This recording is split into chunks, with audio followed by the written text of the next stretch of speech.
Now, most of the 1,000 climate camp protesters who staged a day of direct action at Kingsnorth Power Station in the Hoo Peninsula in Kent have gone home.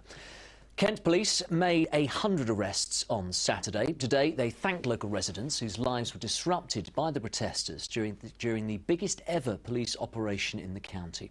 Kent police has told Meridian tonight it will be asking for a rebate from the Home Office towards the cost of the operation. Ian McLaren has our report.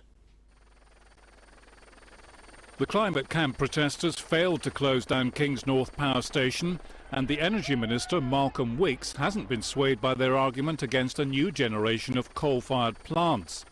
The cost of policing the week-long climate camp will run into several £1 million. But Kent police say drafting in 1,400 officers from 26 forces was justified.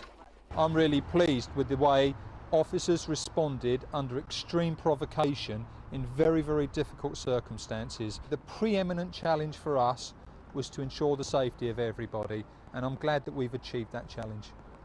The protesters' assault on Kingsnorth by the river in homemade rafts was criticised by the police, who say more than 100 people had to be rescued or taken from the water in treacherous conditions.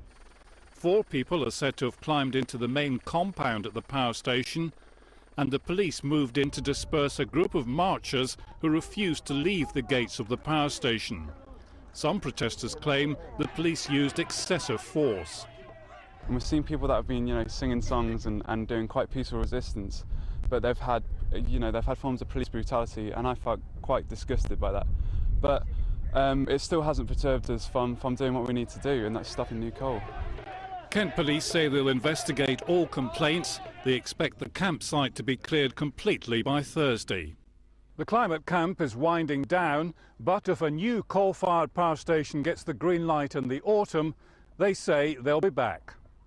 Ian McLaren in Kingsnorth for Meridian Tonight.